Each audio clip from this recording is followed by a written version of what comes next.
सभी को मेरा नमस्कार।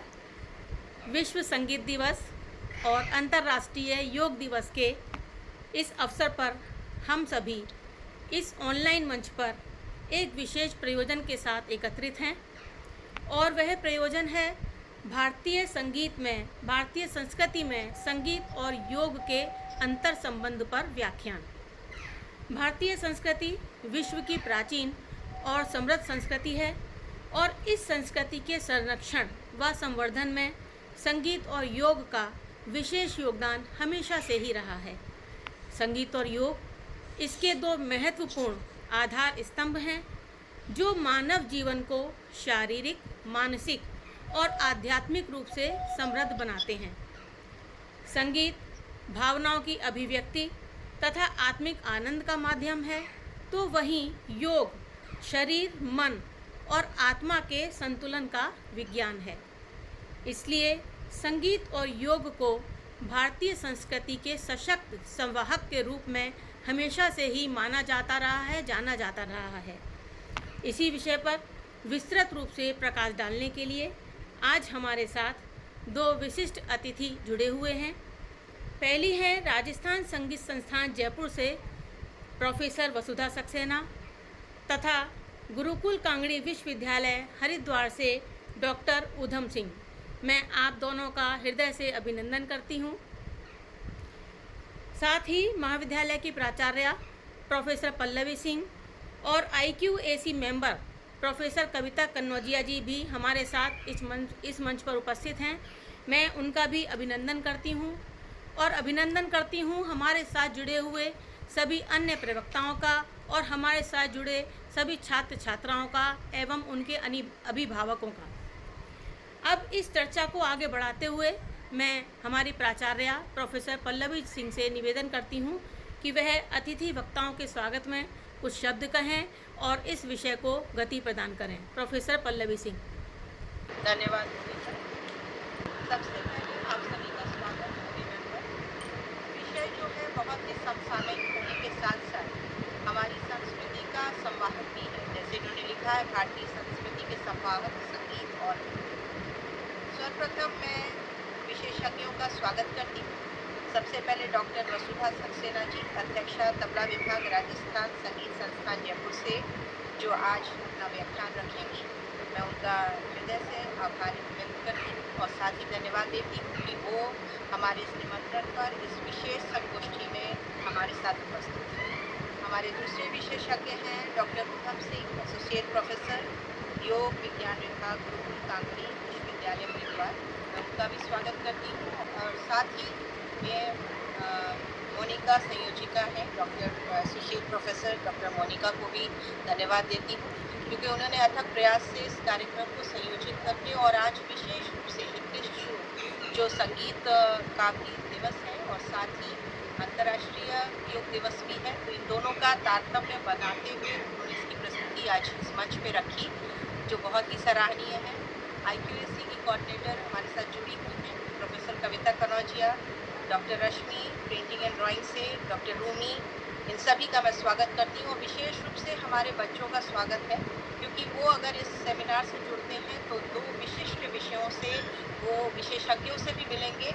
उन विषयों के उनके जो विचार हैं उन विचारों से भी अवगत होंगे क्योंकि संगीत और योग दोनों भारतीय परंपरा की विधि है। एक तरह से आप ध्यान दें तो हमारे जहाँ से वेदों की शुरुआत है वहाँ से माहेश्वर सूत्र आते हैं और ये डमरू के नाद से जो स्वर आए हैं, स्फोट की उत्पत्ति हुई है, वही आगे चलकर जो हम स्वर और स्वरों में इसका विभाजन करते हैं, तो ये जो स्वर है वास्तव में ये 7 स्वर तो म्यूज़िक में आते हैं, लेकिन योग में भी आप अगर देखें तो अनुलोम और विलोम जो है ये श्वास के परंपराओं को संरक्षित करने का एक माध्यम है। प्राणायाम अगर ध्यान से देखें तो कहीं ना कहीं प्राणायाम का संबंध योग से भी है और संगीत से भी है। स्वर, श्वास से स्वरों में नियंत्रण जो होता है वही एक तरह से गीत बनती है। और अगर भावनात्मक रूप से देखा जाए तो बहुत सारी चीज़ें हैं जिस भावनाओं से हम योग से जुड़ते हैं और संगीत से भी जुड़ते हैं। मन को शांत करने वाला संगीत होता है, चिंता से हमें मुक्ति दिलाता है, हमारी मन को एकाग्र करता है और स्मरण शक्ति को भी बढ़ाने वाला देखें तो एक तरह से आज के आपाधापी वाले जीवन में मनुष्य के लिए दोनों का बहुत महत्व है, क्योंकि हर क्षण हम एक विकृति की तरफ, मानसिक विकृति की तरफ जा रहे हैं। हमारा ध्यान जो है हमेशा भटकता रहता है, और छात्र जीवन में ध्यान का एकाग्र होना, मन का एकाग्र होना, प्रसन्नचित्त रहना, ये केवल छात्र जीवन के लिए ज़रूरी नहीं, विशेष रूप से छात्र जीवन के लिए ज़रूरी है, क्योंकि अध्ययन अध्यापन में एकाग्रता सबसे ज़रूरी चीज़ होती है। पर जीवन पर्यंत यदि मनुष्य को देखें तो संगीत से अपने को जोड़ लेता है तो वो व्यक्ति हमेशा स्वस्थ रहता है, ये मेरा ख्याल है। और इसके साथ ही एक आपने बहुत सारी चीज़ें हमने पढ़ी तो इसमें म्यूज़िक थेरेपी आजकल आई है, जैसे ओम के स्वर का उच्चारण जो हम योग में भी करते हैं, इसका उच्चारण अगर सही ढंग से किया जाए तो बहुत सारी बीमारियों से मुक्ति मिल सकती है। तो मेडिटेशन जो शब्द आता है ये योग में आता है, लेकिन यही मेडिटेशन वास्तव में हम मेडिटेशन संगीत में भी करते हैं, क्योंकि जब तक हम ईश्वर की प्राप्ति संगीत के माध्यम से भी है, योग के माध्यम से भी है। और ये तभी होता है जब मन से, शरीर से पूरी तरह से हम समर्पित होंगे। तो एक तरह से मैं मानती हूँ कि भारतीय संस्कृति के संवाहक है संगीत और योग, और दोनों का जहाँ पर मेल होता है वो ईश्वर प्राप्ति का एक सबसे बड़ा साधन होता है। तो आज विषय हमारा बहुत ही महत्वपूर्ण है, समसामयिक भी है, और साथ ही ज्ञानवर्धन का बहुत बड़ा माध्यम रहेगा। मैं पुनः अपने दोनों विशेषज्ञों को, वसुधा जी को और उद्यम सिंह, दोनों का स्वागत करती हूँ, अभिनंदन करती हूँ, और मेरा विश्वास है कि आज की गोष्ठी सभी छात्रों को लाभान्वित करेगी। Thank you principal ma'am, thank you.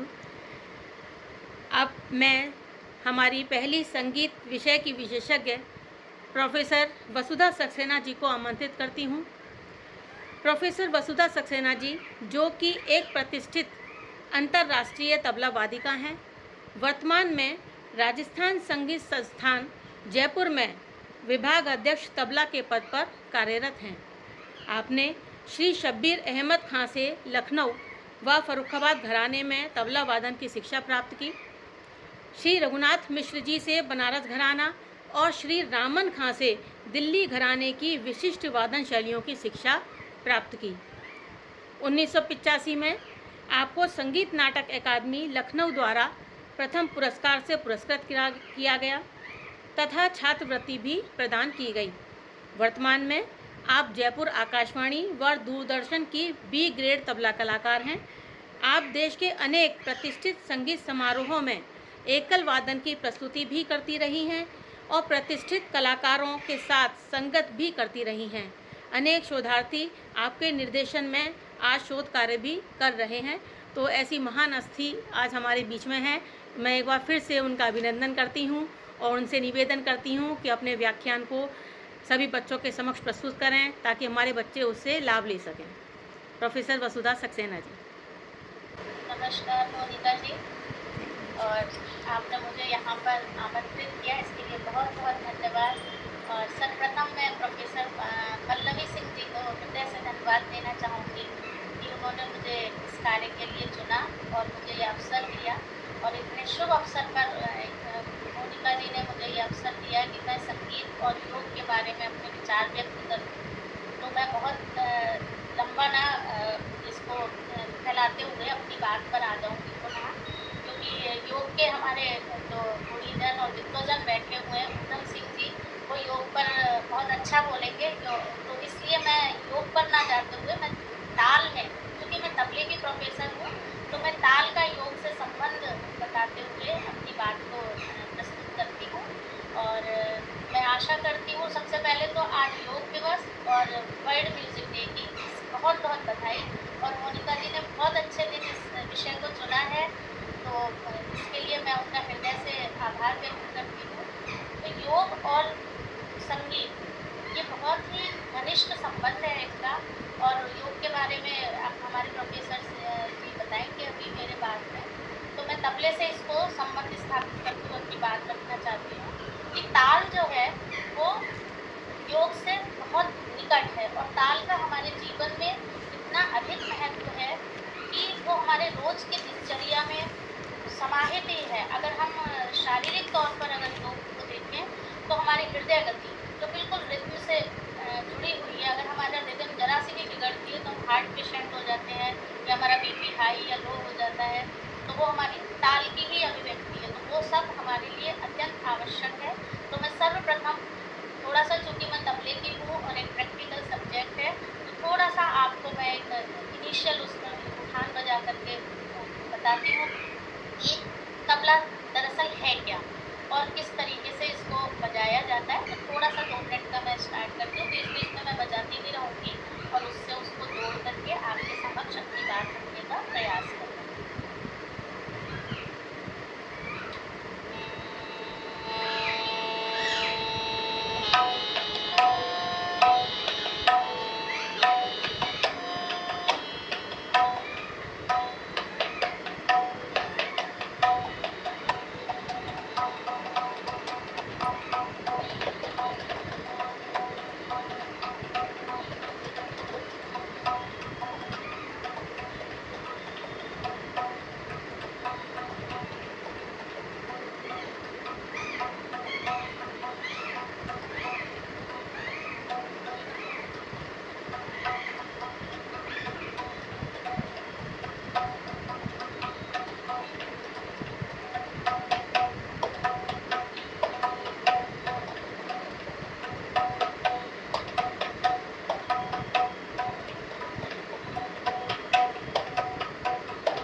ये थोड़ा-सा तबले के बारे में आपको बताने का मैंने प्रयास किया, बता सकूँ।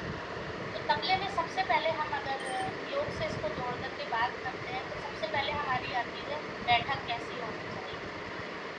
तबले में हम सबसे पहले हमारे कई प्रकार के आसन में हम बैठते हैं।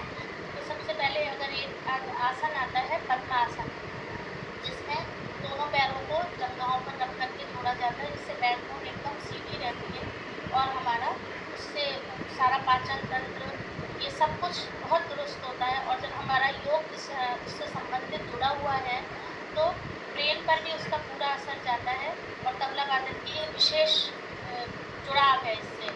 एक आसन आता है हमारा आलती-पालती नीच करके बैठना, तो इसमें भी हमारे एक बैकबोन को अगर सीधे, मैं इस समय आलती-पालती में ही बैठी हुई हूँ और बैकबोन बिल्कुल सीधी है हमारी। तो तबला वादन में इसको अगर ज़रा भी अगर ऐसे करके बैठेंगे या ऐसे बैठेंगे, तो वो दुरुस्त तरीके से वादन नहीं किया जा सकता है। तो तबला वादन में एक आसन आ जाता है हमारा आलती-पालती में, इसको जिसे सुखासन भी बोल देते हैं योग में। आप योग वाले गुरुजी आपको बताएँगे। तो सुखासन भी बोलते हैं। जनरली लोग जो पद्मासन में नहीं बैठ पाते हैं, तो सुखासन में बैठ कर के भी प्राणायाम वगैरह और ये सब कर सकते हैं। एक आसन आता है वज्रासन, जिसमें दोनों पैरों को इस तरीके से यूँ बैठ कर के ऐसे बैठा जाता है, ऐसे।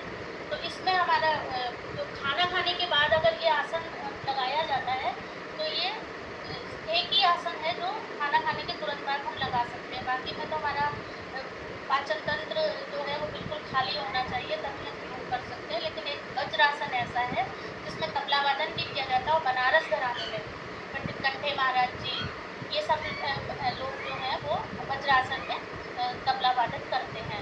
इसके लिए हमारा इसको बजाने से बजा कर के करने से हमारे ये होता है कि ये सारा पाचन जो है वो बहुत मजबूत होता है और ये जो जंघाओं की मांसपेशियाँ हैं वो बहुत तंदुरुस्त होती हैं।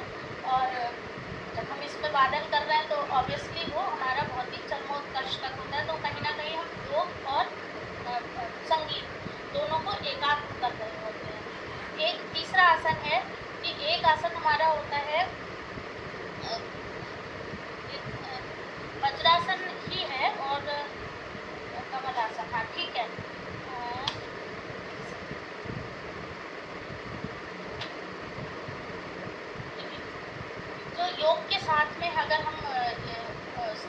को जोड़ते हैं, तो हमारे तबले में क्या होता है कि योग में हमारे 8 नियम बताए गए हैं। यम, नियम, आसन, धारणा, प्रत्याहार, प्राणायाम, समाधि, ये जो हमारे नियम हैं ये सब हमारे तबले में आते हैं। तो मैं उनको ब्रीफ करते हुए आपको बताने का प्रयास करूँगी तबले से जोड़ते हुए। तो सबसे पहले हम अगर बात करते हैं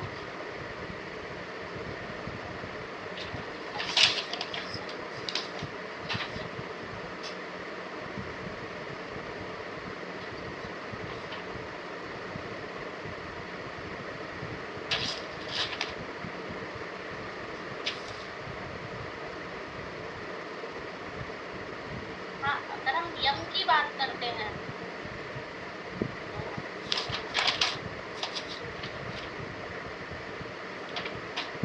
चल मैं इसकी बात- यम का जो है यम नियम, ये सारे लोग अगर हम उसको अपने पढ़ंत में अगर इस्तेमाल करते हैं, तो अगर हम जब तक नियमों की बात नहीं करेंगे, हम पढ़ंत करते समय अगर आप प्राणायाम की बात आती है, तो प्राणायाम में हम अपनी जो श्वास है उस पर काबू करते हैं। तो मैं आपको एक पढ़ंत करके बताती हूँ।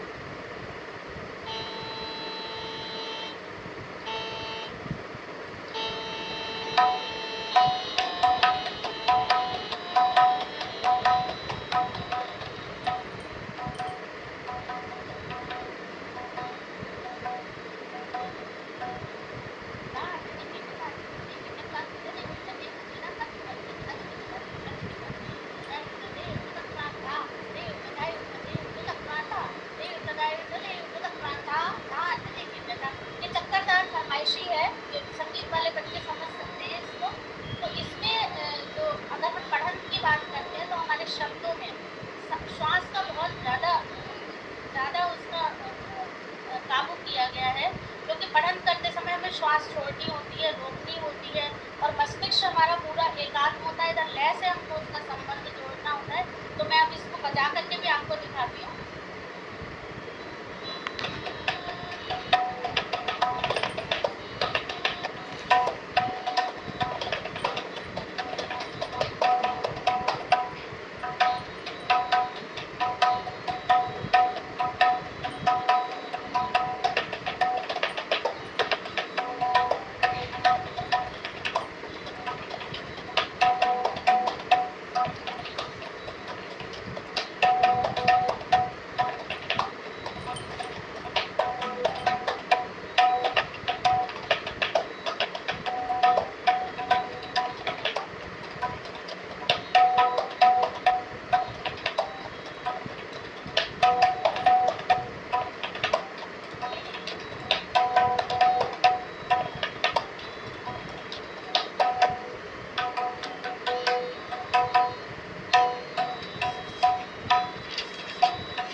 प्राणायाम के नियम में योग में श्वास एवं संतुलन रखना सिखाया जाता है।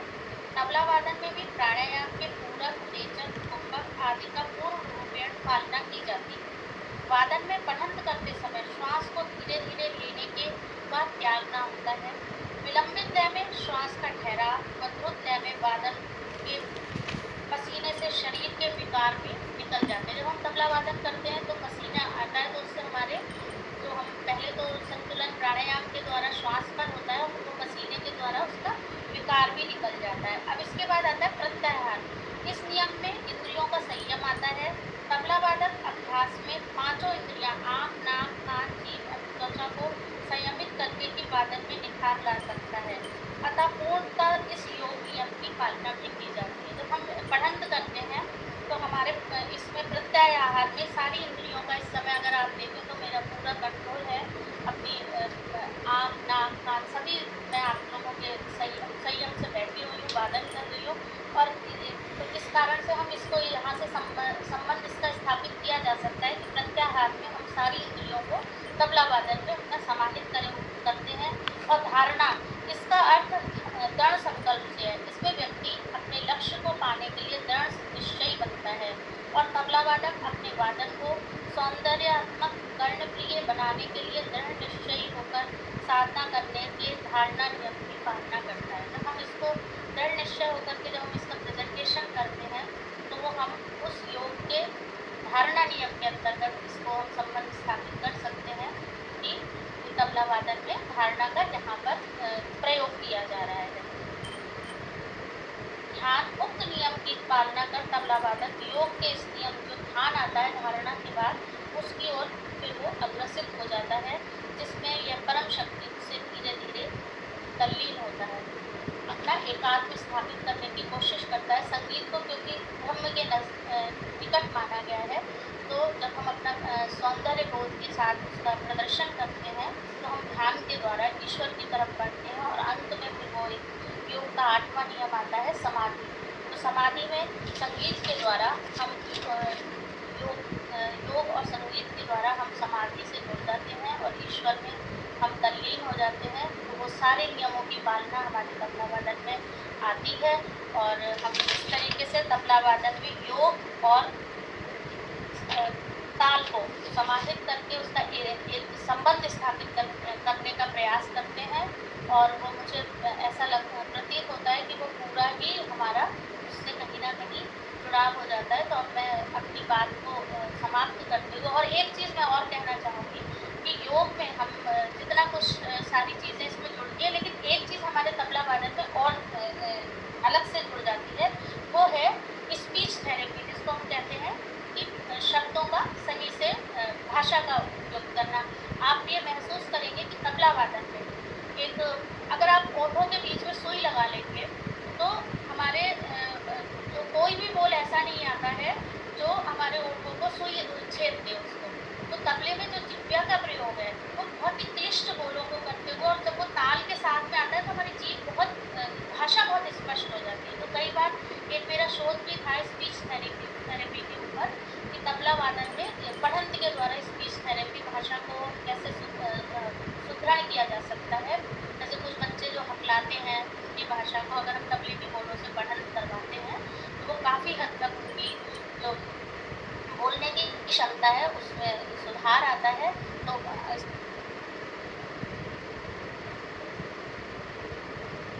तो मैं यही कहना चाहूँगी कि तबला वादन और योग कहीं ना कहीं एक दूसरे से एकात्म रूप से जुड़े हुए हैं, उनका संबंध है और संगीत के द्वारा ईश्वर तक पहुँचने का एक बहुत ही सरल माध्यम है। और मैं ये कहना चाहूँगी कि तबले के द्वारा हम अगर संगीत से जुड़ते हैं और हम उसका प्रयोग भी करते हैं, बजाते हैं, तो कहीं ना कहीं हम बहुत योग के भी नज़दीक होते हैं और रुचिकर हो जाता है। योग में हम क्या है रुचिकर है वो एक विधा को ही जोड़ेगा, लेकिन संगीत के द्वारा जब योग जुड़ता है तो वो एक बहुत बड़ी मानव जाति को उससे जोड़ लेता है। तो इसलिए कहीं ना कहीं संगीत बहुत रुचिपूर्ण हो जाता है और अनायास ही वो हमको एक योग से बांधता हुआ ईश्वर की तरफ को ले जाता है।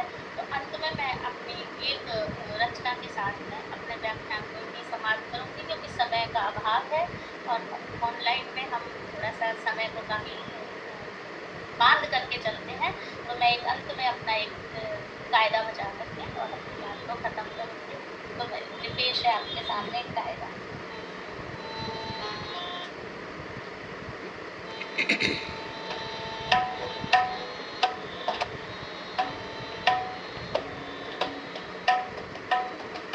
पंजाब घराने का है।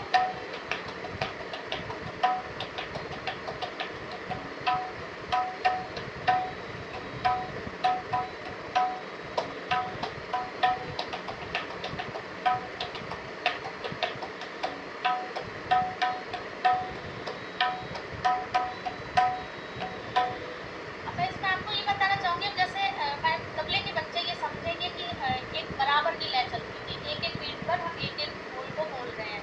अब हमको जब बढ़त करते हैं, हम इसमें लयकारी करते हैं तो हम एक में दो भी चलते हैं, तो एक में तीन भी चलते हैं, एक में डेढ़ी भी चलते हैं। तो इससे हमारा जो दृढ़ शक्ति है और लय पर जो कायम करने की वो है, तो वो एकाग्र हो जाता है, पूरा शरीर और दिमाग वो सब एकाग्र हो गया और इधर 90 से हम जुड़े हुए हैं। तो कहीं ना कहीं हमारे अंदर एक इंद्रियों को नियंत्रण भी चल रहा है। तो अब आप देखेंगे मैं एक मात्रा में बजाती हूँ, फिर उसको एक में 3 करूँगी और एक में 4 करूँगी। तो आप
बहुत सुंदर मैम, बहुत सुंदर। क्योंकि ऑनलाइन है, मोनिका जी समझ सकती है, नगमा बेटी को बार-बार सेंड जी, करना जी पड़ता मैम, बिल्कुल। है ना? तो ये थोड़ी-सी जो भी त्रुटियाँ हों उसके लिए क्षमा करें मुझे। हुँ। और मैं चाहूँगी कि मैं शायद अपनी बात तबला वादन में योग का कैसे एकाग्र में स्थापित किया जा सकता है वो बताने में सफल रही हूँ, और किसी भी को कोई प्रश्न हो तो वो मुझसे कर सकता है। धन्यवाद। Thank you ma'am. बहुत ही सुंदर तरीके से आपने अपने व्याख्यान को अंजाम दिया। बहुत बहुत धन्यवाद आपका। विभिन्न आसनों में बैठकर किस तरीके से हम तबला वादन कर सकते हैं और विभिन्न बोलों के द्वारा किस तरीके से हम प्राणायाम कर सकते हैं, श्वासों पर कंट्रोल कर सकते हैं, ये सब बहुत ही खूबसूरत तरीके से आपने यहाँ बयां किया। और जो मेरे तबले के विद्यार्थी हैं उनको विशेष रूप से इससे लाभ मिला होगा। आपका हृदय की तल की गहराइयों से बहुत बहुत धन्यवाद। और अब मैं हमारे दूसरे subject expert doctor Udham Singh को आमंत्रित करती हूँ। डॉक्टर उधम सिंह योग शिक्षा अनुसंधान के क्षेत्र में एक प्रतिष्ठित योग विशेषज्ञ हैं। वर्तमान में आप गुरुकुल कांगड़ी विश्वविद्यालय हरिद्वार के यौगिक विज्ञान विभाग में एसोसिएट प्रोफेसर के पद पर कार्यरत हैं। योग दर्शन, हठ योग, अनुप्रयुक्त योग तथा मानव उत्कृष्टता आपके प्रमुख विशेषज्ञता क्षेत्र हैं। आपको गौरव सम्मान, उत्कृष्ट शिक्षक सम्मान, पुस्तक लेखन सम्मान आदि कई सम्मानों से सम्मानित किया जा चुका है। आपके द्वारा 4 पुस्तकों का लेखन व 6 पुस्तकों का संपादन भी किया गया है। 50 से भी अधिक शोध पत्र आपके प्रकाशित हो चुके हैं तथा अनेक शोधार्थी आपके निर्देशन में शोध कार्य में संलग्न हैं और कुछ पीएचडी की उपाधि भी प्राप्त कर चुके हैं। साथ ही आप अनेक राष्ट्रीय व अंतर्राष्ट्रीय संस्थाओं के आजीवन सदस्य भी हैं। तो एक बार पुनः मैं डॉक्टर उधम सिंह का अभिनंदन करती हूँ और उनको आमंत्रित करती हूँ कि वो अपने व्याख्यान से हमारे छात्र छात्राओं को लाभ पहुँचाएं। बहुत बहुत धन्यवाद मैम। सबसे पहले तो मैं आपका डॉक्टर मोनिका मैम का बहुत बहुत हृदय से धन्यवाद करता हूँ कि इस वेबिनार में मुझे बोलने का अवसर दिया। बहुत ही अच्छा जो सामायिक आज का जो विषय है भारतीय संस्कृति के संवाहन, संगीत और योग, एक ऐसा विषय है जो अपने आप में उत्कृष्ट भी है और आज की आवश्यकता भी इस विषय को लेकर है, सभी की जिज्ञासा इसमें है। तो सर्वप्रथम मैं धन्यवाद करना चाहूँगा सूरी रमन महिला महाविद्यालय की प्राचार्य मैम का कि उन्होंने इस वेबिनार के आयोजन स्फूर्ति दी और हम सबको यहाँ पे आमंत्रित किया। अभी हम लोग तबला की जो विशेषज्ञ प्रोफेसर डॉक्टर वसुधा सक्सेना जी को सुन रहे थे, तो बहुत ही सुंदर ढंग से उन्होंने इसकी व्याख्या की और जब वो तबला वादन कर रही थी तो ऐसा लग रहा था कि जैसे योग में जो ध्यान की अवस्था है वो सहज ही हमें प्राप्त हो जाती है। बहुत क्या होता है कि जैसे एक स्वाभाविक रूप से हम ध्यान करने की कोशिश करते हैं, कभी आप बिना संगीत के ध्यान लगाने की कोशिश करेंगे तो आपको ये लगेगा कि आपका मन जो है कहीं बार बार कहीं दूसरी जगह चला जा रहा है।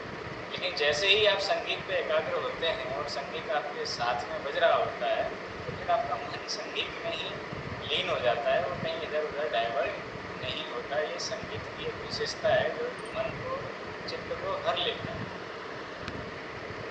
जो विषय है, विषय ये है आज का कि संस्कृति, भारतीय संस्कृति। तो संस्कृति शब्द ही संस्कृत से बनी है और इसमें क्रय धातु है और वो ये इस बात को इंगित करती है कि परिष्कृत किया जाए, किसी भी चीज़ को शुद्धतम रूप प्रदान किया जाए। संस्कृति का मतलब है कि वो सुसंस्कृत करना, मनुष्यों के व्यवहार को, मनुष्यों के जीवन को परिष्कृत करने वाली अगर कोई विधा है या कोई एक प्राचीन काल से जो चली आ रही है, हम उसी को संस्कृति कहते हैं। हमारा जो खान पान है, हमारे जो वस्त्र आभूषण हैं, जितने भी तौर तरीके हैं हमारे जीवन के, वो सब संस्कृति में समाहित है। तो संस्कृति मनुष्य को पशु से ऊपर उठकर मनुष्य बनने का एक तरीके से ये कह लीजिए कि वो एक ऐसा स्वरूप प्रदान करती है कि हम मनुष्य को धारण कर लेते हैं। तो संस्कृति जो हम सबको संस्कृत बनाती है, उत्कृष्ट बनाती है, उसी प्रकार संस्कृति के साथ साथ जो हमारी भारतीय विद्याओं में दो चीज़ें हैं, एक तो शिक्षा है और एक विद्या। तो हमारे यहाँ पे जो प्राचीन काल में शिक्षा के स्थान पर विद्या का प्रयोग होता है। तो एक संगीत भी एक विद्या है और योग भी एक विद्या के रूप में ही हम उसका अध्ययन प्राचीन काल से करते आए। तो जो संगीत की विद्या है ये भी मनुष्य के मन को परिष्कृत करती है, सुसंस्कृत करती है। जब मनुष्य के मन में किसी प्रकार का तनाव अवसाद आता है तो उस तनाव और अवसाद को हरने का काम जो है वो संगीत करता है। तो एक प्रकार से संस्कृति के जो संवाहक है, संस्कृति की जो मूल व्याख्या है, मूल व्याख्या को हम संगीत के माध्यम से बहुत ही अच्छे तरीके से समझ सकते हैं। तो मन को परिष्कृत करने का काम, मन को सुसंस्कृत करने का काम, मन को संतुलित करने का काम, मन को लयबद्ध करने का काम, मन को एकाग्र करने का काम अगर कोई करता है तो वो संगीत है। दूसरी जो विद्या है जिसको हम जोड़ने की कोशिश करेंगे, संस्कृति, संगीत और योग। योग जो है, अगर हम महर्षि पतंजलि के अनुसार उसकी परिभाषा को देखें तो महर्षि पतंजलि ने कहा योगश्चित्त वृत्ति निरोध। चित्त की वृत्तियों का निरोध करना ही योग। चित्त की वृत्तियाँ आप बहुत दार्शनिक पक्ष में हम अगर जाएंगे तो बहुत डिटेल हो जाएगा, लेकिन इतना समझिए कि मन जो हमारा इधर उधर भागता है उसको हम कहीं एक जगह पे स्थिर करते हैं, उसी का नाम योग। जब हम स्थिर करते हैं तो घटना क्या घटती है, तो महर्षि पतंजलि दूसरे ही सूत्र में कहते हैं तदा दृष्टु स्वरूपे अवस्थानम। जो व्यक्ति है, जो साधक है, जो योग का अभ्यासी है, वो अपने स्वरूप में स्थित हो जाता है। अपने स्वरूप में स्थित होने का तात्पर्य क्या है? अपने स्वरूप में स्थित होने का तात्पर्य है कि ये जो समाज है, ये जो देश और दुनिया है, ये जो चमक और दमक है, ये हमको क्या करती है? हमको अट्रैक्ट करती है। हम क्या करते हैं उस समाज में, उस संबंधों में हम खोए रहते हैं। इसका अर्थ ये हुआ कि हम अपने आप से कटे रहते हैं। जब हम अपने आप से कटे रहते हैं, अपने आप से जुड़ने का जब हमें कोई मौका नहीं मिलता है, तो फिर हमें बाहरी दुनिया जो आकर्षित करती है, तो कहीं ना कहीं अंदर हमारे अंदर रिक्तता आने लगती है, खालीपन आने लगता है, शून्यता आने लगती है, जिसका परिणाम ये होता है कि हम तनावग्रस्त होने लगते हैं, अवसादग्रस्त होने लगते हैं, समस्याओं से जूझने लगते हैं। और जैसे ही हम संगीत और योग से जुड़ना शुरू करते हैं तो आप देखेंगे कि जब संगीत सुनते हैं तो मन जो है ऊर्जा से भर जाता है, मन जो है प्रफुल्लित हो जाता है, मन जो है शांत होने लगता है। जैसे ही जब हम योग का अभ्यास करते हैं तो मन एकाकार होने लगता है, मन एकाग्र होने लगता है, मन ऊर्जा से भरने लगता है। ऐसे बहुत सारी योग की तकनीकें हैं जिनको हम अपने जीवन में अपनाकर अपने आप को एकाग्र कर सकते हैं। एक चौथी चीज़ जो है वो इस बार की जो जैसे कि हमने हमें बताया ही है कि आज जो है हम 2 दिवस एक साथ मना रहे हैं, एक संगीत दिवस और एक योग दिवस। तो योग दिवस की जो 12वां जो अंतर्राष्ट्रीय योग दिवस है, इसकी जो थीम है वो है योगा फॉर हेल्दी एजिंग, स्वस्थ आयु के लिए योग। तो स्वस्थ आयु का अर्थ क्या है? आयु तो हमारी जब हम बचपन में जब हम माँ के पेट से जन्म लेते हैं और मृत्यु पर्यंत तक जो ड्यूरेशन होती है उसी को हम पूरे आयु कहते हैं। जैसे हमारे वेदों में कहा गया है जीवन सरदा सतम पश्चिम सरदा सतम। इसका अर्थ तात्पर्य यह है कि हम 100 वर्ष तक जिए, लेकिन 100 वर्ष तक ऐसे नहीं जिए कि बीमार होकर जिए या अवसाद में जिए या लोगों को कोसते हुए जिए। हम सुखपूर्वक जिए, हम आनंद पूर्वक जिए, हम जिस काम के लिए आए हैं उस काम को करते हुए जिए। समाज को, राष्ट्र को, अगर हम समाज को नहीं दे सकते, राष्ट्र को नहीं दे सकते, तो हम अपने परिवार को ज़रूर खुशियाँ दें जहाँ हम हैं। क्योंकि अब देखो सूरज और चाँद तो 2 ही हो सकते हैं, सब लोग सूरज और चाँद नहीं हो सकते। लेकिन अगर हम घर में दीपक जला देते हैं और घर भर में पूरी रोशनी हो जाती है तो उतना ही पर्याप्त है। कहने का तात्पर्य है कि हम जहाँ हैं, जैसे हैं, वैसे ही हम चमकें, वैसे ही हम अपने होने का लोगों को एहसास कराएं। तो जैसे ही हम लोगों को अपने होने का एहसास कराने लगते हैं तो वही एक तरीके से हेल्दी एजिंग है, वही एक तरीके से पश्चिम सर्वदा सतम है, जीवन सर्वदा सतम है कि हमारे जीवन से लोग जो है लाभान्वित हो रहे हैं। तो लोग लाभान्वित तब होंगे हमारे जीवन से जब हम खुद योग अध्यात्म को जी रहे होते हैं, ऊर्जा से भरे हुए होते हैं। हम जो भी लक्ष्य निर्धारित करते हैं उन लक्ष्यों को जब हम प्राप्त कर लेते हैं या प्राप्त करने की कोशिश कर रहे होते हैं तो हमारा जीवन जो है वो लोगों के लिए भी प्रेरणाप्रद होने लगता है। तो WHO ने हेल्दी एजिंग के लिए 4 चीज़ें बताई हैं, उनमें से हम 3 चीज़ों की चर्चा करेंगे और उससे आपको समझ में आ जाएगा कि ये जो योग है वो किस तरह से हमें अपने जीवन में अपनाना। सबसे पहले है कि अपनी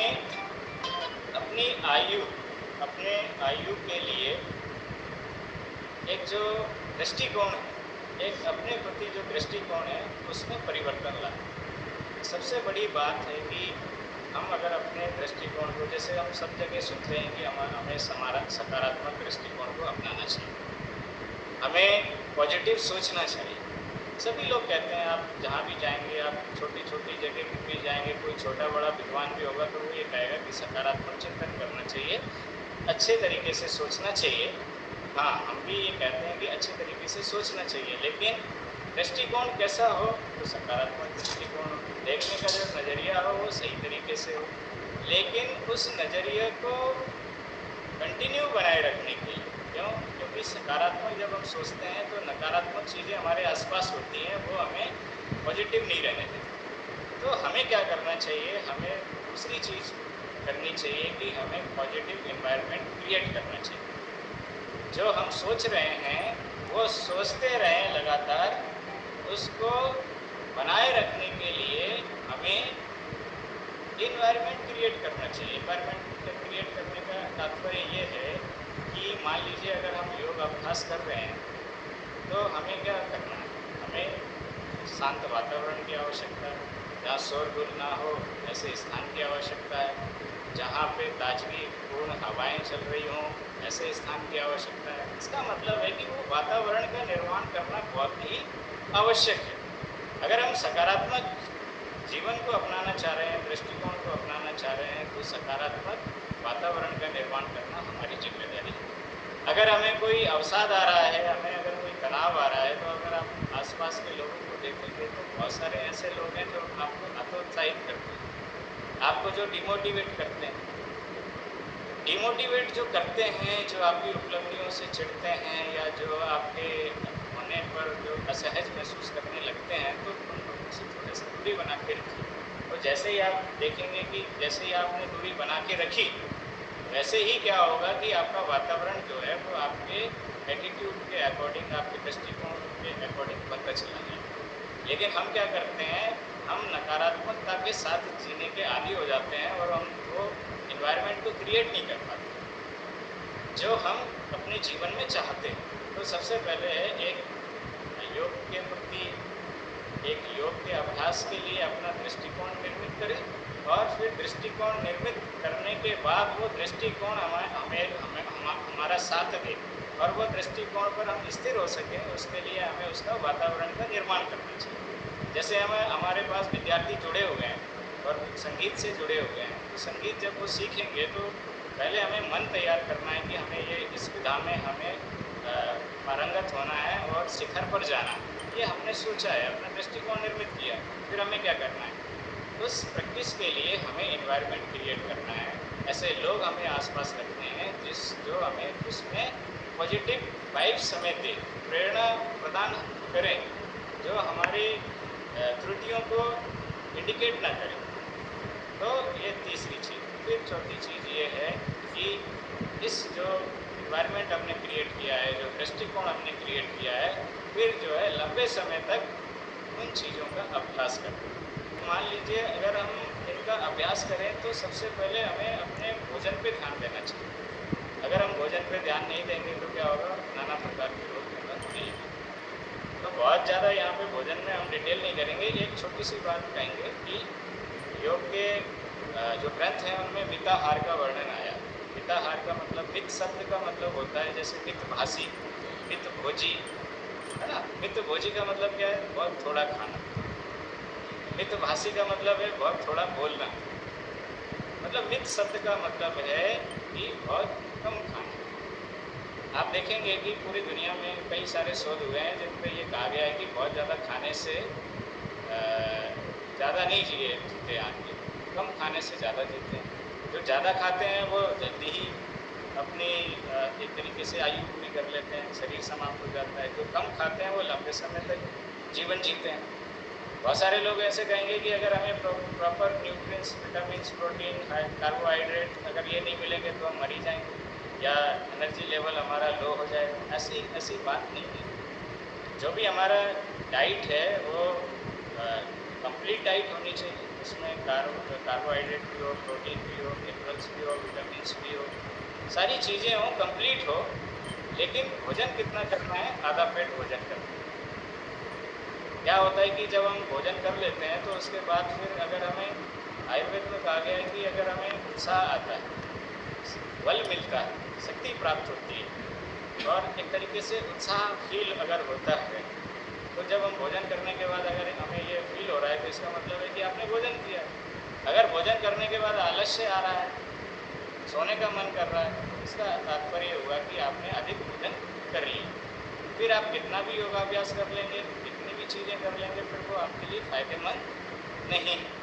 तो बेसिक जो चीज़ है वो है आपका फूड। आप जो फूड इंटेक कर रहे हैं वो किस तरह से कर रहे हैं। हम इसमें डिटेल में नहीं जाएंगे कि आप क्या खाते हो क्या नहीं खाते हो, लेकिन इतना ज़रूर करिए जो भी आप खाते हो वो आधा पेट भोजन कर लीजिए। मान लीजिए आप 250 ग्राम खा रहे हैं तो 250 ग्राम में कितना आधा होगा, या इसको सीधे अर्थों में ये देख लीजिए कि अगर आप 1 किलो खा रहे हैं तो आधा किलो ही खाइए। इसका तात्पर्य क्या होगा कि आप देखेंगे कि 3-4 दिन बाद ही आपको हल्कापन महसूस होने लगेगा और फिर एनर्जी लेवल जो आपका डाउन जा रहा है वो अप हो जाएगा। तो सबसे पहले भोजन, भोजन ही हमारा मूल, एक तरीके से स्वास्थ्य का मूल आधार भोजन ही है। और योग के अभ्यासों का मूल जो है वो भी भोजन ही है। अगर भोजन अगर हमने ठीक नहीं किया तो योगाभ्यास से हमें लाभ प्राप्त नहीं होगा। अब यहाँ पे भोजन की बात हो गई। कुछ अभ्यास ऐसे हैं, जैसे आसन की बात करें तो आसन जो है, ऐसा कहा गया है कि जितने भी हमारे योनियाँ हैं उतनी ही हमारे आसन। 84 लाख योनियों के बारे में हमारे भारतीय आर्ष ग्रंथ कहते हैं। तो 84 लाख योनियों के आधार पर ही 84 लाख आसनों का वर्णन किया गया। तो लेकिन अब 84 लाख आसन हम अगर पूरा 84 लाख करते जाएंगे तो कभी भी हम कोई भी अभ्यास नहीं कर पाएंगे। तो कुछ आसन हैं जो किसी भी मार्गदर्शक से आप सीख सकते हैं। जैसे एक सूर्य नमस्कार है, बहुत ही पॉपुलर एक्सरसाइज। कभी आपको सीखने को मौका मिले तो सूर्य नमस्कार एक बहुत ही डायनेमिक प्रैक्टिस है और जो हमारे पूरे के पूरे शरीर को ऊर्जान्वित करती है। तो सूर्य नमस्कार जो है एक कंप्लीट योगासन का एक पैकेज है जिसमें 12 आसनों का एक समूह, और एक तरीके से वो गत्यात्मक भी है, हमारा मन भी लगता है। तो सूर्य नमस्कार जो है बहुत ही प्रभावी अभ्यास है हमारे शरीर की जो मेटाबॉलिज्म है, शरीर के जो बहुत सारे इंटरनल सिस्टम हैं उनको रेगुलराइज करने के लिए। तो आसनों में अगर आपको कुछ समझ में नहीं आता है तो सूर्य नमस्कार बेस्ट अभ्यास है। या अगर आप किसी योग शिक्षक से, योग गुरु से अगर आप कुछ सीखते हैं तो वो एक अलग विषय है। और उसमें भी आप देखेंगे कि बहुत सारे आसन बने हैं, लेकिन बहुत सारे आसनों को करने में आपको अच्छा नहीं लगता, लेकिन कुछ आसन ऐसे हैं जिनमें आपका मन लगता है। इसका मतलब ये है कि वो नेचर के, वो आपकी नेचर के आसन हैं, उनको आप सेलेक्ट कर लीजिए। तीसरी बात आती है प्राणायाम। प्राणायाम जो है वो बहुत ही उत्कृष्ट अभ्यास है, सेंसिटिव अभ्यास है।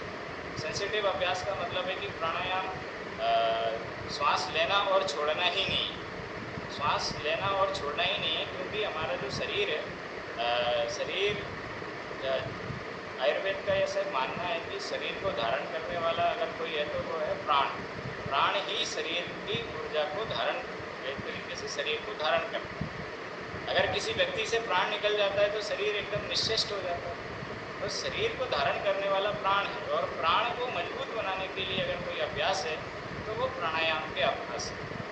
ऐसे 100 प्रकार के प्राणायाम हैं। अभी तो हम लोगों को तो 3, 4, 5, 6, 7 प्राणायाम ही मालूम है। जैसे भ्रामरी प्राणायाम हो गया, अनुलोम विलोम हो गया, आपका भस्त्रिका हो गया, आपका सूर्यवेदी हो गया। अब ये देखिए कि हम लोग अभी इस समय गर्मी का मौसम है, एसी, मुझे लग रहा है इसलिए सभी के घरों में एसी चल रही होगी। लेकिन हमारे जो योगी हैं, जहाँ मान लीजिए रेगिस्तान में कोई योगी है, वो क्या करेगा? तो वो सीधी सी बात है, शीतली प्राणायाम, शीतकारी प्राणायाम के माध्यम से अपने शरीर को ठंडक प्रदान करेगा। तो किसी एसी की आवश्यकता नहीं है। मान लीजिए गर्मी के अलावा ठंडी के दिन है, तो ठंडी में हम क्या करेंगे? भस्त्रिका प्राणायाम करेंगे, सूर्यवेदी प्राणायाम करेंगे। तो सूर्यवेदी प्राणायाम क्या करता है? हमारे अंदर सूर्य की ऊष्मा को सूर्य से धारण करने की, एक तरीके से एब्जॉर्ब करने की ताकत हमारे शरीर के अंदर आती है। तो प्राणायाम जो है बहुत ही एक तरीके से सेंसिटिव अभ्यास है। और प्राणायाम के अभ्यास में हमें जैसे कहते हैं कि किसी भी प्रकार की कोई जल्दबाजी नहीं करनी। आपने देखा होगा कि बहुत लंबी गहरी तेज़ आवाज़ के साथ श्वास छोड़ना है और तेज़ आवाज़ के सांस लेना है, ऐसा नहीं। वेरी स्लोली, जब भी आप मान लीजिए श्वास लें तो बहुत धीरे धीरे श्वास लें और बहुत धीरे धीरे छोड़ें। और जितना यथाशक्ति का तात्पर्य है कि जितना आप रोक सकते हैं उतना ही रोकें, और इसके बाद धीरे धीरे छोड़ना है। ऐसा भी नहीं है कि हमने बहुत देर तक रोका तो एकदम बहुत तेज़ी के साथ सांस को छोड़ दी। तो कुछ बातें ऐसी हैं जिनको हमें ध्यान में रखना चाहिए। प्राणायाम करने से क्या होता है, एक सिंपल सी बात बताते हैं। जब श्री अरविंद के बारे में तो सभी जानते हैं, भारतीय संस्कृति के भारतीय स्वतंत्रता आंदोलन के एक बड़े वो रहे वो, और अलीगढ़ मुस्लिम जेल में रहने के बाद, और उससे पहले जब वो महाराज बड़ौदा के यहाँ नौकरी कर रहे थे, उस समय जब वो वापस लौटे थे, तो उनको एक गुरु मिले, उनका नाम था लेले। तो लेले से उन्होंने प्राणायाम सीखा। तो वो दिन में 6 घंटे प्राणायाम करते थे श्री अरविंद, और उससे जो है उनकी चेतना जो है वो दूसरे आयामों तक पहुंचने लगती। इसका मतलब है कि प्राणायाम एक शारीरिक लाभ का ही एक अभ्यास नहीं है, ये आध्यात्मिक चेतना के जागरण का भी अभ्यास है। तो अगर हमें मान लीजिए हमें आध्यात्मिक नहीं होना है, लेकिन हमें फिजिकली फिट ही रहना है, मेंटली स्ट्रांग बनना है, मेंटली कंसंट्रेट रहना है, तब भी आप 15 से 20, हम ये नहीं कहते कि आप 6 घंटे प्राणायाम करिए। अगर आप 10 से 15 मिनट भी प्राणायाम करेंगे और रेगुलर करेंगे तो फिर उसका प्रभाव आप अपने जीवन में देख सकते हैं। योग का तात्पर्य है करो और जानो। अगर आप करेंगे नहीं तो जान नहीं पाएंगे। संगीत का अगर अभ्यास नहीं करेंगे तो संगीत की विधा में स्थिर नहीं हो पाएंगे। सूत्र सभी जगह बराबर है। सब क्या करते हैं, क्या कोई भी साधक है, चाहे वो योग साधक है, वो चाहे वो संगीत का साधक है, अभ्यास उसकी आवश्यकता है, अभ्यास उसकी डिमांड है। विषय की डिमांड क्या है? अभ्यास। करत करत अभ्यास के जड़मति हो सुजान। यहाँ भी हिरण संहिता में कहा गया है कि मान लीजिए किसी ने योगी के जैसे वस्त्र धारण कर लिए, मान लीजिए किसी ने लंगोट धारण कर ली या गेरुए वस्त्र पहन लिए, तो गेरुए वस्त्र पहन के कोई योगी नहीं हो जा रहा है। या संगीत के हम वाद्य यंत्र खरीद के अपने घर में सजा लें तो हम बहुत बड़े योगी नहीं हो जाएंगे। मैं उनकी तरह साधना करना पड़ेगा, इसके लिए अभ्यास करना पड़ेगा। अभ्यास के उत्कृष्टता, अभ्यास क्या करती है? अभ्यास उत्कृष्टता को लेके आती है। इसीलिए मैम यम नियम की बातें कर रही थी, तो यम नियम में एक स्वाध्याय आता है। स्वाध्याय का तात्पर्य है कि हम बार बार उसका जो है उसके संपर्क में रहें, बार बार उसकी साधना करें, बार बार उन विचारों में अपने मन को लगाएं। ये जैसे मान लीजिए स्वाध्याय कहा जाता है सदग्रंथों का अध्ययन। मान लीजिए हमने कोई किताब पढ़ ली है, भगवद गीता एक बार पढ़ ली है, लेकिन हमारे अध्यात्म में योग में ये कहा गया है कि आप एक बार नहीं पढ़ना है, इसका सतत अभ्यास करना है। एक बार जो गांधी जी के पास गांधी जी हमेशा अपने शिष्यों को एक बात कहते थे कि आप गीता पढ़िए, गीता पढ़िए।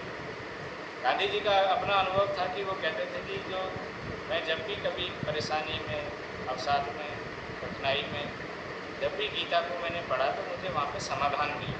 तो उन्होंने कहा कि तो फिर वो गीता को माई कहते थे। जैसे माँ के पास जाने में हमें सुकून मिलता है, शांति मिलती है, एक अच्छापन फील होता है।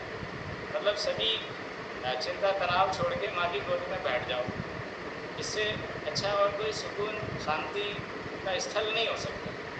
गांधी जी यही सब कहते थे। तो एक मुस्लिम शिष्या भी उनके साथ थी।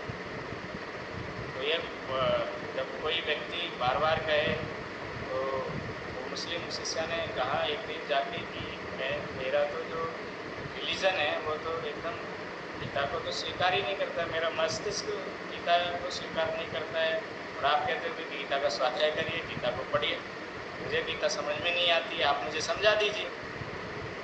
तो गांधी जी ने कहा कि आप क्या करिए, गीता का 100 बार स्वाध्याय करिए, 100 बार पढ़िए। अगर 100 बार पढ़ने के बाद समझ में नहीं आती है तो फिर इसके बाद फिर हम समझाएंगे आपको। फिर वो जो मुस्लिम उनकी जो शिष्या थी, नाम मुझे याद नहीं है, तो उसने गीता का स्वाध्याय प्रारंभ कर दिया।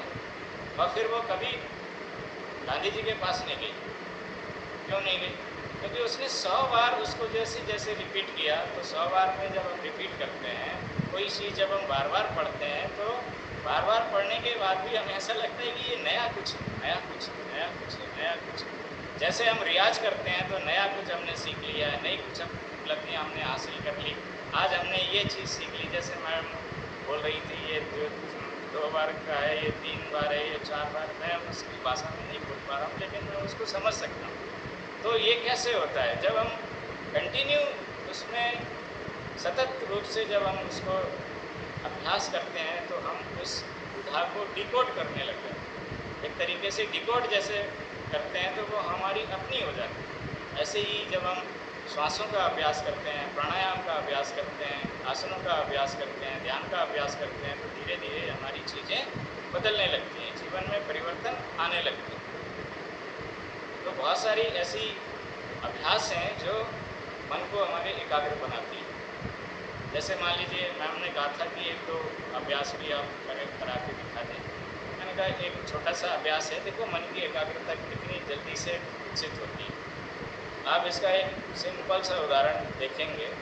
एक हम क्या होता है कि एक तो फाइनल प्रैक्टिस होती है। फाइनल प्रैक्टिस का मतलब है कि जब हम पूर्ण तरीके से चीज़ें सीख जाते हैं और इसके बाद खुद से करने लगते हैं तो उसको पूर्ण प्रैक्टिस बोलते हैं। कुछ ऐसी प्रैक्टिसेस होती हैं जिनके लिए हमें पूर्व अभ्यास करने पड़ते हैं। जैसे अभी हमारी बेटी भरतनाट्यम सीख रही है तो उसको पहले वो सिखा रहे हैं, वो क्या बोलते हैं, करुमंडी और पता नहीं, मुझे नाम याद नहीं, लेकिन वो उसकी एक्सरसाइज है, उसकी बेसिक रिक्वायरमेंट्स। तो ऐसे ही एक छोटा सा अभ्यास करेंगे। आप अपने हाथ को सामने की तरफ लेके आइए और ये जो इंडेक्स फिंगर है, इंडेक्स फिंगर को ऊपर उठा लीजिए मुट्ठी इस तरह से। उसको देखिए, देखने का प्रयास कीजिए।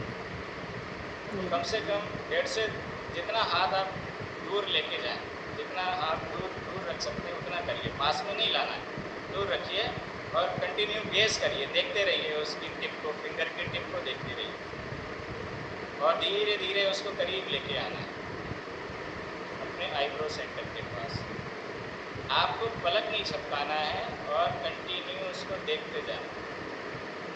किसी भी तरीके से एकाग्रता को भंग नहीं करना, पलक नहीं झपकाना है और पास में लेके आइए, पास में लेके आइए, अपने नोज़ के टिप के पास में लेके आइए। नोज़ के टिप्स के पास लेके आइए और टच करने का प्रयास कीजिए।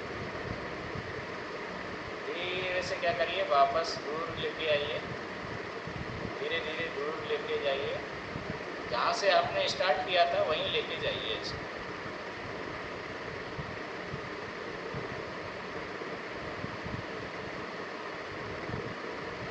आपको पलक नहीं झपकाना है, तनाव आ रहा है आँखों पे, हो सकता है कि तनाव आए, लेकिन आपको देखते रहना है कंटिन्यू। एक बार फिर से लेके आइए पास में, अपने नोज़ के टिप के पास में लेके आइए। तनाव आएगा, हो सकता है कि आंसू भी आ जाएं आपको। धीरे से पास में लेके आइए, नोज़ के टिप के पास में लेके आइए।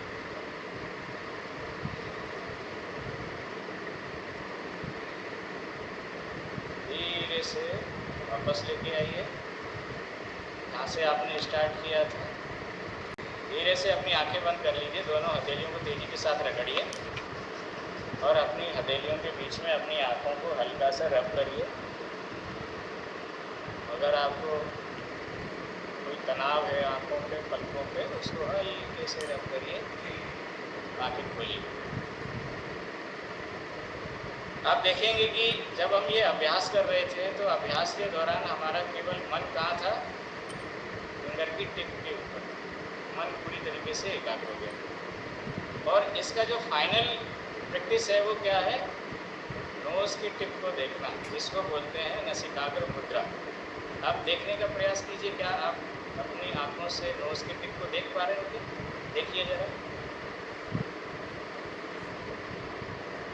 प्रारंभ में क्या होता है कि एक तरफ के साइड से ही हमें नोज़ दिखाई दे रही है।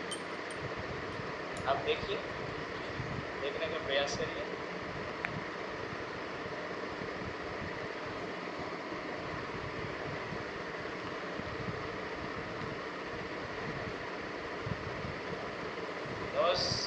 नोज़ के टिप को देखने का प्रयास कीजिए। इसका नाम है नासिकाग्र मुद्रा।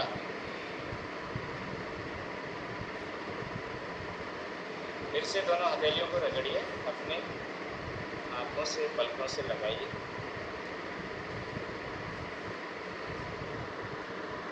ये बहुत ही कंसंट्रेशन के लिए, माइंड को कंसंट्रेट करने के लिए, मन को एकाग्र करने के लिए ऐसे बहुत इफेक्टिव अभ्यास है। एक छोटा सा अभ्यास हमको इतनी कंसंट्रेशन दे सकता है, तो ऐसे बहुत सारे अभ्यास हैं जो हमें कंसंट्रेट कर देते हैं। दूसरा क्या है कि योग जो है वो प्रकृति से ऊर्जा को दोहन करने का एक तकनीक है। आपने देखा होगा कि प्रकृति से जब हम ऊर्जा का दोहन करते हैं, तो जैसे मान लीजिए वाटर, पानी से ही तो हम बिजली बना रहे हैं।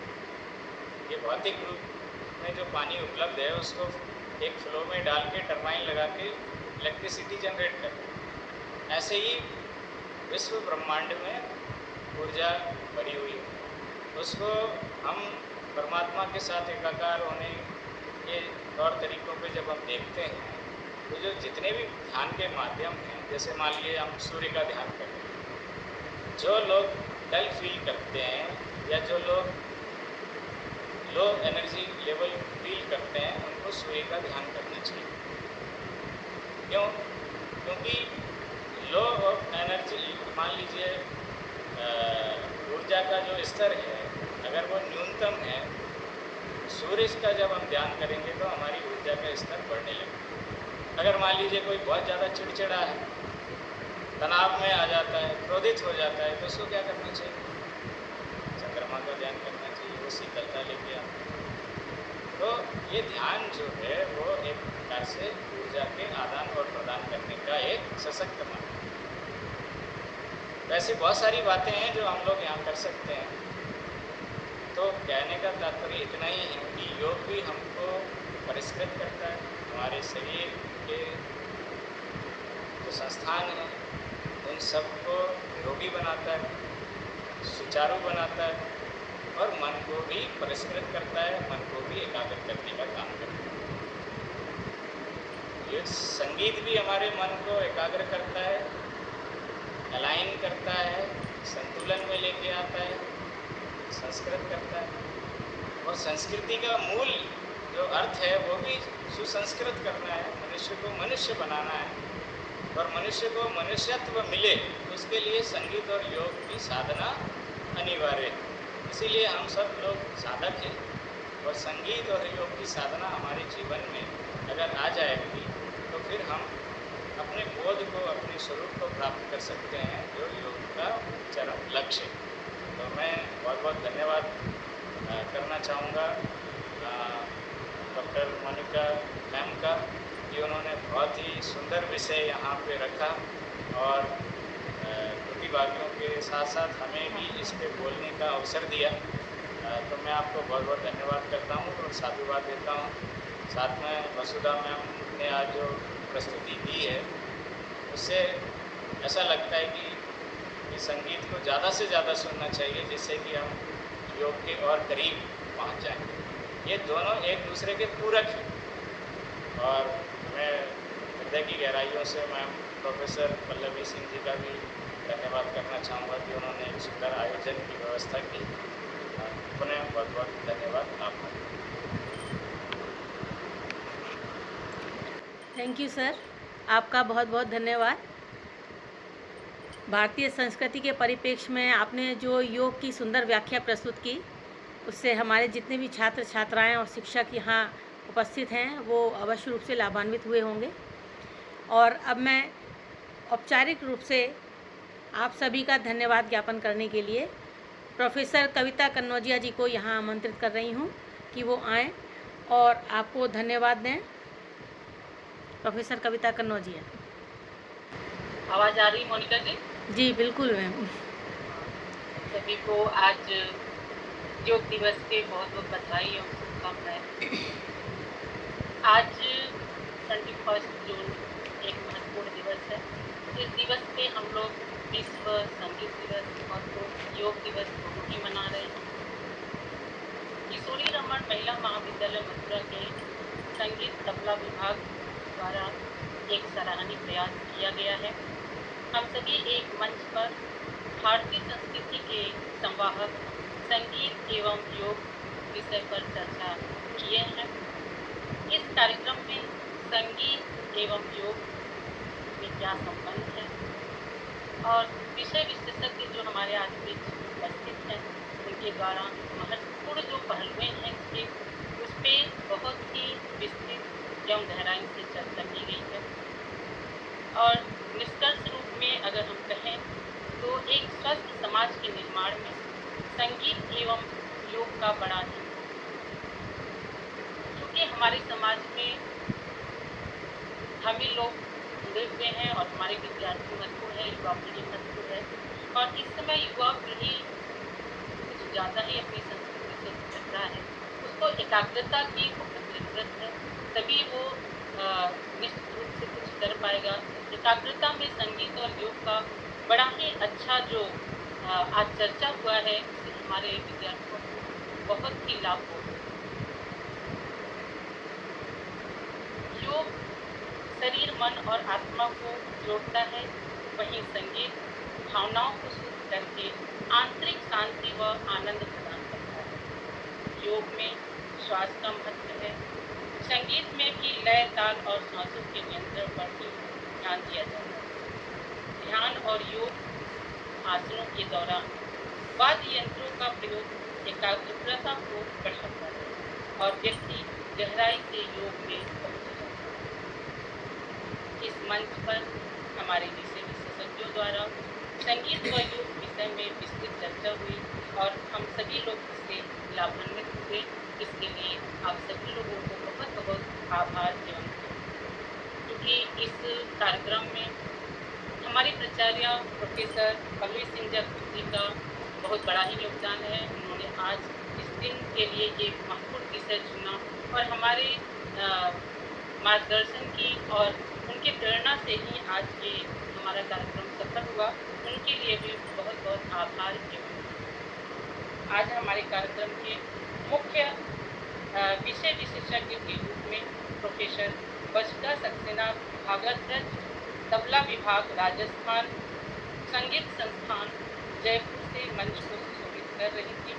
मैडम, आपने आज हम सभी का मार्गदर्शन किया और स्पष्ट किया कि संगीत के लय, ताल, सुर किस तरह हमारे अपने सांसों पर नियंत्रण सिखाता है और आप इस संदेश से हमें बहुत ही ज़्यादा लाभान्वित की है कि अपने हम खुद के जीवन जीवन में और अपने विद्यार्थियों के जीवन में कैसे एकाग्रता को ला सकते हैं।